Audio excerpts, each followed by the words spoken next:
인류의 죄악을 속하시려고 십자가를 지신 예수님, 주님께서 달리셨던 십자가 그늘 밑에 나와 저희들이 눈물을 흘리며 통회합니다. 주님께서는 죄악을 기뻐하지 않으시나 저희들은 죄악을 즐기며 한 주일을 보냈습니다. 주님은 인애를 기뻐하시고 공의를 즐거워하시건만 저희들은 불의와 부정함에 몸을 맡기고 살았습니다. 무엇보다도 저희들은 부활의 영광에 참여하기를 소원했지만 십자가의 무게는 외면했습니다. 하나님 나라의 영원한 생명 얻기를 간절히 바라지만 주님 나라를 위한 헌신은 저희에게 없었습니다. 주여, 저희들의 이기적인 생각과 잘못된 선택들을 용서해 주시옵소서. 예수님처럼 저희들도 고난을 마다하지 않으며 생명의 길을 선택할 수 있도록 도와주시옵소서. 사랑의 하나님 아버지, 은혜를 감사합니다. 이 시간도 부족한 종이 주님 앞에 말씀을 들고 섭니다. 입술을 주장하시고 온전히 하나님의 말씀만 선포되는 시간 되게 하여 주시옵소서. 감사드립니다. 우리 주 예수 그리스도의 이름으로 기도드립니다. 아멘.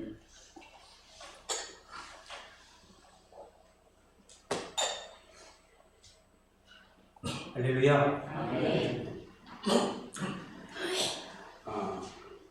오늘은 사무엘상 10장 17절에서 24절의 말씀을 통해서 하나님의 용납하심이라는 제목으로 여러분들과 하나님의 말씀을 나눌 때 크신 은혜가 되기를 원합니다. 여러분들 넷플릭스 OTT 넷플릭스를 보십니까? 최근에 넷플릭스에서 공개된 드라마가 한 편 있어요. 글로리라는 드라마인데요. 많은 화제가 되고 있고 또 보신 분들도 계시겠지만 아마 우리 교회 성도님들의 그 연령대를 생각할 때 안 보신 분이 더 많을 것 같습니다. 이 드라마의 내용은 그 학폭을 당한 또 피해 여학생이 이제 어른이 되어서 자기에게 가해를 했던 그 가해자들을 심판하는 내용이에요. 저도 중학교 2학년 때 지금으로부터 거의 한 35년, 거의 한 40년 다 된 이야기인 것 같은데요. 그때 저도 이제 한 1년 동안 괴롭힘을 아주 당했었는데 그걸 생각하면 약간은 공감도 되고 그렇습니다. 그 내용은 그래서 그 복수를 하는, 심판하는 그런 내용인데 우리나라 그 작가들이 참 드라마를 잘 만드는 것 같아요. 그래서 지금 넷플릭스에서 전 세계에서 1등 하는 거는 그냥 웃음, 껌 씹는 것처럼 쉬운 그런 이야기가 돼버렸습니다. 정말 대단하신 것 같아요. 제가 봐도 천재인 것 같아요. 저도 보면서 막 몰입감이 쫙 있는데, 한꺼번에 8편인가? 8편이었던 것 같은데, 끊을 수가 없는 거예요. 그래서 우리 집사람한테 혼나고, 드라마만 본다고 혼나고, 그랬습니다. 근데 너무 재밌으니까. 근데 이 드라마의 주제가 뭐냐면 복수예요, 여러분. 복수를 하는데 지켜보는 저도 그렇지만 많은 사람들이 또 우리나라 사람뿐만 아니라 외국 사람들이 이걸 보면서 공감할 수 있는 건 나도 그렇게 복수하고 싶다. 그런 마음이 우리 안에 있기 때문에 아니겠습니까? 그래서 세상은 복수, 폭력도 정의를 구현하기 위해서는 정당화될 수 있다. 이렇게 주장하는 것 같아요. 여러분 동의합니까? 근데 우리 마음에 그런 게 있으니까 보면서 통쾌하잖아요. 근데 여러분, 성경은 반대로 말합니다. 예수님은 마태복음 5장 38절과 46절에서 이렇게 말씀하고 계십니다. 또 눈은 눈으로 이는 이로 갚으라 하였다는 것을 너희가 들었으나 나는 너희에게 이르노니 악한 자를 대적하지 말라. 누구든지 내 오른편 뺨을 치거든 왼편도 들이대며 또 너를 고발하여 속옷을 가지고자 하는 자에게 겉옷까지도 가지게 하며 또 누구든지 너를 억지로 오리를 가게 하거든 그 사람과 십리를 동행하고 내게 구하는 자에게 주며 내게 꾸고자 하는 자에게 거절하지 말라. 또 내 이웃을 사랑하고 내 원수를 미워하라 하였다는 것을 너희가 들었으나 나는 너희에게 이르노니 너희 원수를 사랑하며 너희를 박해하는 자를 위하여 기도하라.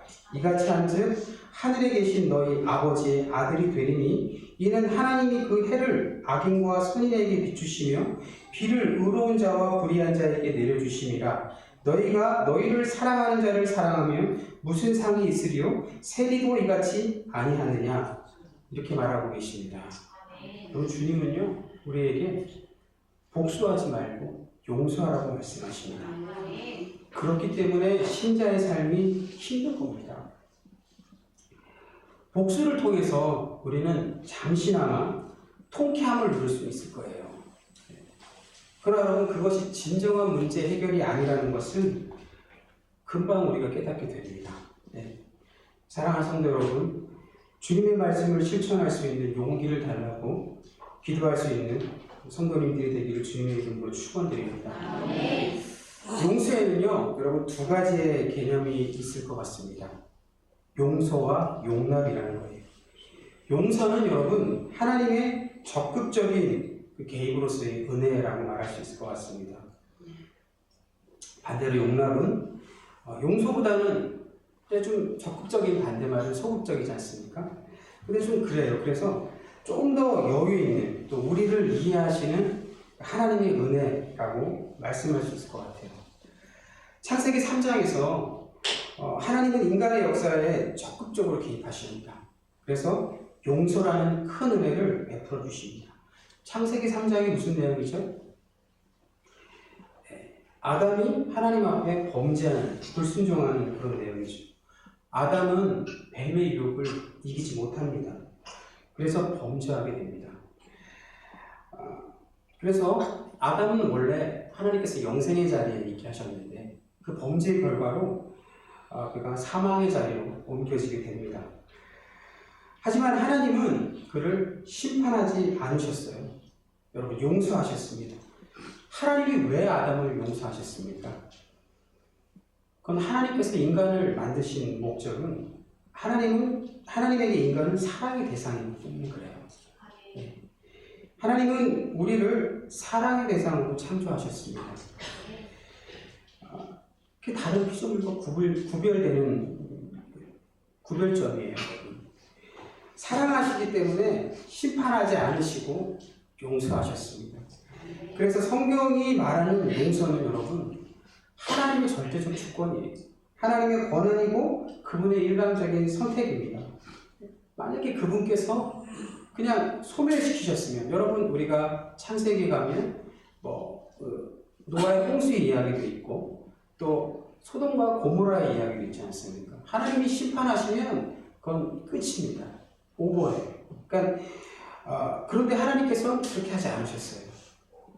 그리고 용서하셨습니다. 그게 은혜이고 우리에게는 영광이 되는 겁니다.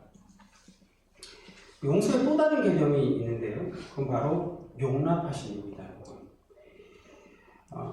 오늘 본문의 말씀이 하나님께서 소극적으로 개입하시는 그 용서인 용납하심을 우리에게 보여주고 있습니다.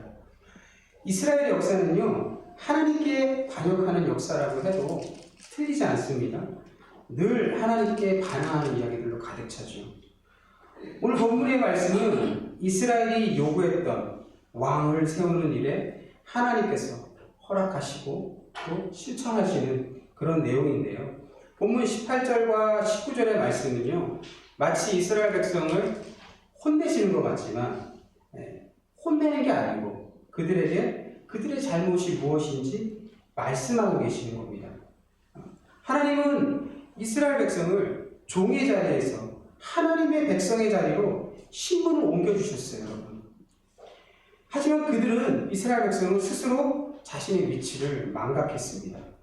더 이상 하나님이 필요 없다는 거죠. 그리고 가나안의 다른 민족들처럼 직접 눈으로 볼 수 있는 왕을 요구합니다. 하나님을 배신한 거죠. 이스라엘이 가나안 땅에 입성하고 얼마 있지 않아서 이스라엘은 끊임없이 하나님께 배신하였어요.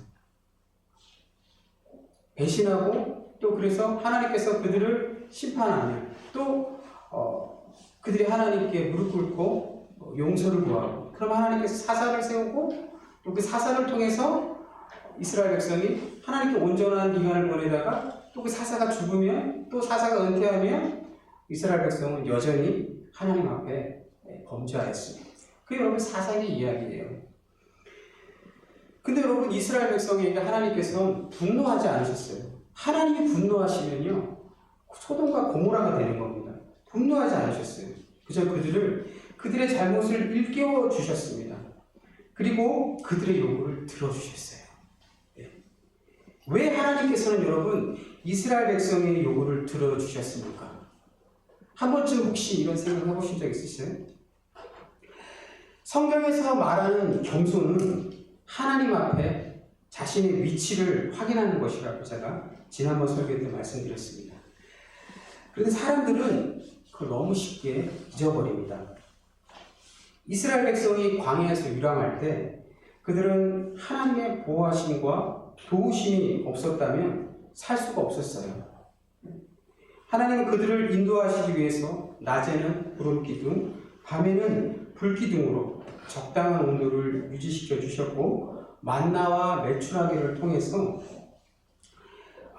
그들의 양식을 매일매일 해결해 주셨습니다. 이 황량한 사막에서 그들이 살 길은 오직 하나님께 전적으로 의존하는 길뿐이었어요. 광야 생활은 실로 이스라엘 백성이 하나님과 동행하는 삶이었습니다. 여러분 하나님과 동행하는 게 뭔지 아세요? 우리는 이렇게 착각합니다. 내가 하나님과 나란히 걸어가는 것. 여러분 그렇지 않습니다. 우리는 하나님과 나란히 걸어갈 수 있는 실력이 없어요. 능력이 없어요. 그러니까 하나님과 동행하는 것은요, 그냥 하나님을 전적으로 의존하는 거예요. 네. 하나님께 전적으로 의존되어지는 것. 그게 하나님과 동행하는 거예요. 내가 어떤 능력을 가지고 하나님과 나란히 걷겠다고 내가 거룩한 일을 행하고 내가 뭘 하겠다고 생각하는 것 자체가 여러분 틀린 겁니다. 하나님의 말씀에 절대적으로 순종하는 것. 그걸 여러분 하나님과 동행하는 거라고 합니다. 그래서 성경은 그런 사람을 뭐라 그러는 줄 아세요? 의인이라고 말합니다. 사랑하는 성도 여러분, 하나님의 말씀에 전적으로 순종하심으로 하나님과 동행하는 삶이 되기를 주님의 이름으로 축원드립니다. 하지만 이스라엘 백성은 안 그랬어요. 가나안에서 정착하면서 하나님의 인도하심보다는 그들의 눈과 귀, 생각을 의존하게 되었습니다. 가나안 땅에 거주하는 다른 민족을 보게 된 거죠. 그들의 생각에 이제 더 이상 하나님을 의지하는 것은 바보 같은 짓이다. 이렇게 생각했을 수도 있을 것 같아요. 여러분 우리 삶 속에 그런 거 흔하지 않습니까? 그런다고 우리가 여러분 하나님께 심판받는 건 아니에요. 광야에서나 하나님의 도우심이 필요하지 가나안 땅에서는 가나안 땅에 오랫동안 살았던 사람들의 지혜와 연륜이 필요하다고 그들은 생각했을 겁니다. 그들에게는 왕이 있고 그 왕은 그 모든 민족을 하나로 만들었다고 그들은 생각했을 거예요. 그리고 이스라엘 백성이 매번 그들과 전쟁을 해서 매번 패배했어요. 그 패배의 원인이 뭐라고 생각했겠습니까? 우리에게 왕이 없기 때문에. 여러분 실제로 이스라엘에 왕이 없습니까? 우리에게 왕이 없기 때문에 우리가 전쟁에서 졌다라고 생각했을 거예요. 그래서 여러분 그들이 그렇게 왕을 보고 있어요. 일면 일리가 있고 타당합니다. 그렇죠? 그렇다면 여러분 하나님께서는 이스라엘 백성의 요구가 합당하기 때문에 그들이 요구했던 것이 정말 논리적이고 이성적이었던 것이기 때문에 그들에게 왕을 허락하신 걸까요? 그렇지 않습니다. 저를 쳐다보는 눈빛이 너무 이렇게 진지하시니까 굉장히 부담이 되네요. 네. 하나님은 여러분 모든 것을 아세요. 네. 그분의 계획은 한치의 오차도 없습니다. 하나님 완전하십니다, 여러분. 이스라엘을 포기하셨기 때문에 그들을 방치하신 것도 아니에요. 다만 그들이 왕을 요구한 것이 하나님의 용납하심 안에서 이해되고 또 용납되어지기 때문에 그들이 요구를 들어준 거예요, 여러분. 지금은 유튜브가 굉장히 발달해서 내가 원하는 정보를 얻기를 원한다면 유튜브를 보시면 됩니다. 뭐 그렇다고 유튜브 홍보대사는 아닙니다. 그런데 며칠 전에 제가 이제 저도 이제 건강 이제 나이가 좀 들어가다 보니까 뭐 무릎도 좀 연세 드신 분들한테 죄송하지만 무릎도 조금 이제 삐그덕거리고 또 눈도 이제 요새 눈이 자꾸 이렇게 살랑살랑거리는데 왜 그런지 모르겠어요. 저게 이렇게 막 빠르르 떨리는 게 살랑살랑거리는데 한번 병원을 한번 안과를 한번 가봐야 될 것 같습니다. 이쪽 눈이 그래요. 근데 며칠 전에 심장과 관련된 영상을 제가 한번 보게 됐는데 콩팥이 망가지는 게 한 4가지 정도의 그런 단계가 있대요. 첫 번째는 한 20% 정도 망가지는 단계, 그리고 또 이 단계는 아마 이제 한 먹는 음식 같은 걸로 개선할 수 있다는 겁니다. 그리고 한 40% 정도 망가지는 단계, 이제 약물 치료가 들어가야 되는 거겠죠. 소극적인 약물 치료가. 그리고 한 60% 정도 망가지는 단계. 근데 대부분 신장은 거의 뭐 한 80% 이상, 4기, 아무리 얘기하면 1기, 2기, 3기, 4기가 있잖아요. 4기쯤 됐을 때 사람들이 병원에 온다고 합니다. 4기가 되면 어떤 상태냐면 적극적으로 개입을 해야 된다는 거예요. 투석도 해야 되고 또 신장 이식도 해야지만 살 수 있다는 거예요. 저도 예전에 제가 같이 공동체 활동을 했던 우리 성도님 중에 한 분이 신장 이식을 정말 오랫동안 하셨어요. 투석으로 정말 오랫동안 하셨어요. 제가 지켜봤는데 그분의 팔 여기가 막 오돌토돌해갖고 막 진짜 장난이 아니더라고요. 근데 살기 위해서 계속 그렇게 하는 거예요. 신장 이식을 해야 되는데 그 이식할 수 있는 기증자와 잘 맞지도 않고 그래서 굉장히 힘들어하시는 모습을 보았습니다. 그러니까 하나님의 적극적 개입으로서의 용서가 이런 신장 이식과 또 이런 투석과 같은 이런 적극적인 개입이라면 하나님의 용납하심은 한 20% 정도 망가졌을 때 음식 개선할 수 있잖아요, 여러분. 그렇죠? 먹는 음식을 조절하고 그걸 통해서 고칠 수 있는 거예요.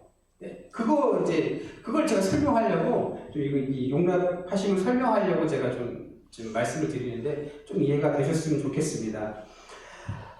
우리 삶을 한번 돌아보십시오, 여러분. 여기 한 주간의 삶을 살아가면서 하나님 앞에 범죄함이 없고 부끄러움이 없는 삶을 살았던 분이 있으시면 한번 손 한번 들어보십시오. 제가 정말 멋진 데 가서 저녁을 한번 선사하겠습니다. 그런 분 계십니까? 그렇게 자신 있게 말 못하잖아요. 우리는 언제나 하나님 앞에 범죄하고 잘못을 저지릅니다. 그런데 여러분, 만약 하나님께서 이런 모든 것을 다 심판하고 벌하신다면 여러분 과연 우리의 목숨은 몇 개가 있어야 되겠습니까? 그러니까 용납하시는 거예요, 하나님께서. 우리의 잘못을 용납하시는 거예요. 지난 한 주간의 잘못을 하나님께 고백하면서 하나님께 우리 나와서 우리 예배를 드립니다. 그렇죠? 여기 나오는데 저는 하나님 지난 한 주간 정말 거룩하게 잘 살았어요 라고 나와서 예배 드리는 분 계십니까? 틀린 거예요, 그런 분은요.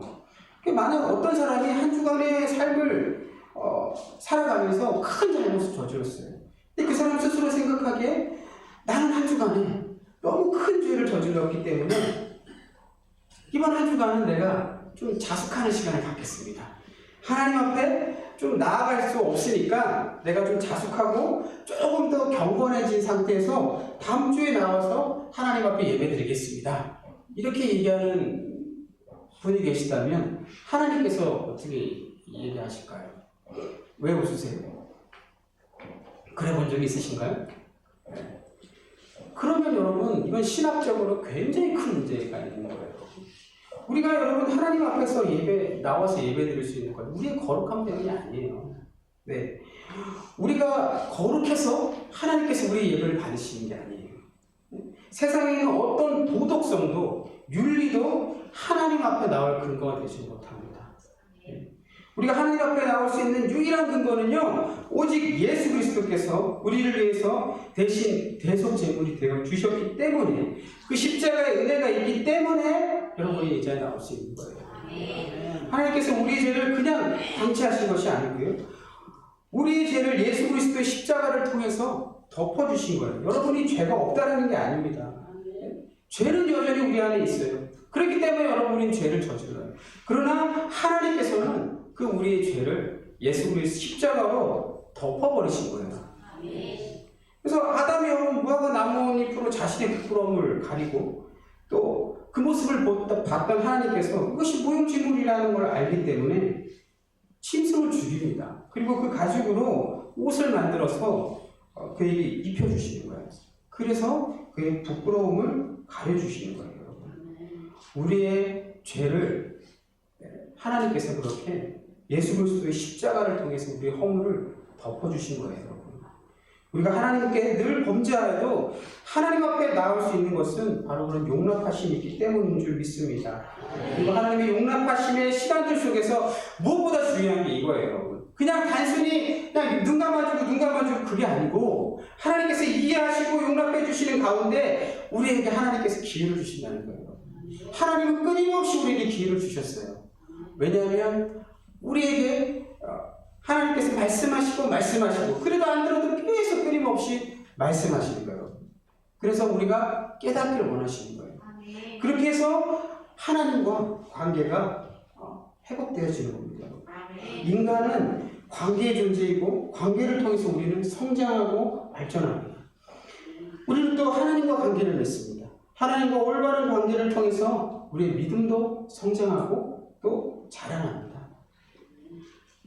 하지만 하나님과 온전한 관계를 맺지 못하면요, 우리도 이스라엘 백성처럼 하나님의 길에서 이탈하는 거예요. 저는 사랑하는 성도님들이 그렇게 되지 않기를 주님의 이름으로 축원드립니다. 하나님은 철저하게 우리를 구원의 관점 속에서 관계를 맺으시는 거예요. 하나님은 우리에게 구원하시기 위해서 복을 주셨고, 첫째도 구원이고 두 번째도 구원이고, 언제 물어봐도 하나님께 보시기에 우리의 가장 심각한 문제는 구원입니다.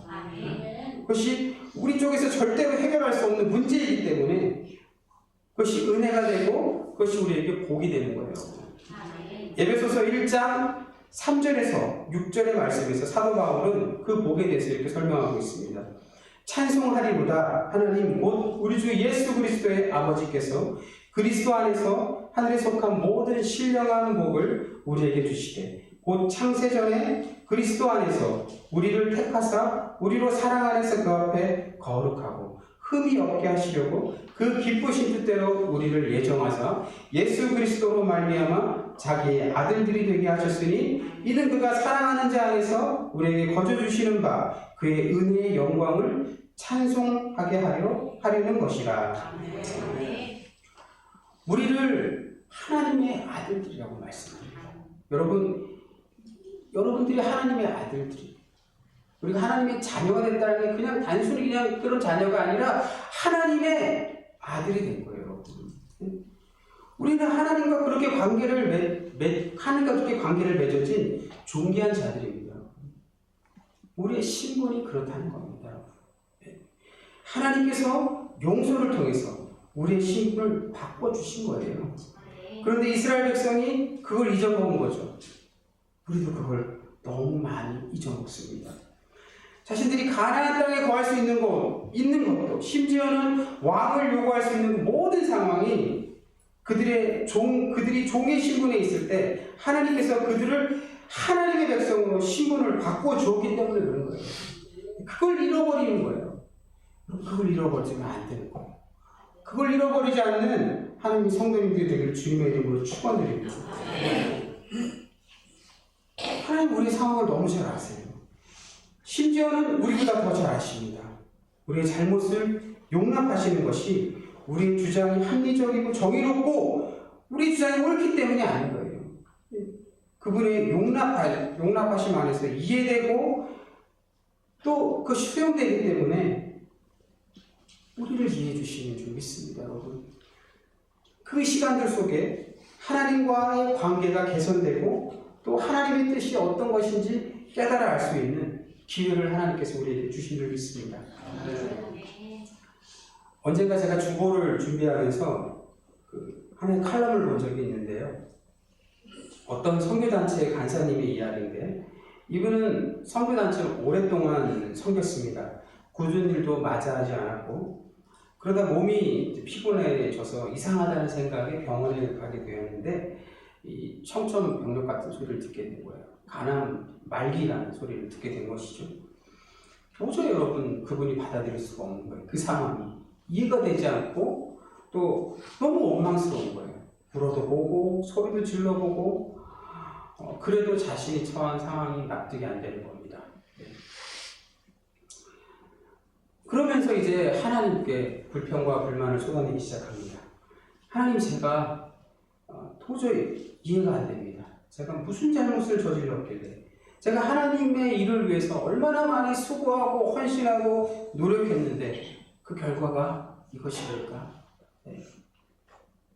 여러분은 어떠시겠어요? 만약에 여러분이 그런 상황이라면 우리도 그럴 거예요, 여러분. 근데 여러분, 인간적인 관점에서는 이해가 되고 공감이 됩니다. 하지만 하나님과 우리의 관계 속에서 제일 중요한 게 뭐라 그랬습니까? 하나님은 우리를 구원의 관점으로 언제나 바라보셨어요. 하나님의 아들이 된다는 거. 그건 너무나 중요한 거고 우리의 신분이 바뀌었다는 거예요. 이게 여러분 가장 중요한 건데 우리 그걸 자꾸 잃어버려요. 그래서 그것 때문에 하나님께서 독생자를 이 땅에 보내신 건데 우리는 자꾸 우리 신분을 우리의 노력과 우리의 공로와 우리의 희생으로 살려고 하는 거예요. 돈으로 우리 신분을 살 수가 없습니다, 여러분. 세상은 가능하지만 하나님 나라의 백성은 돈으로 살 수가 없어요. 건강으로, 권력으로, 그 어떤 것으로도 우리는 구원을 얻어낼 수가 없습니다.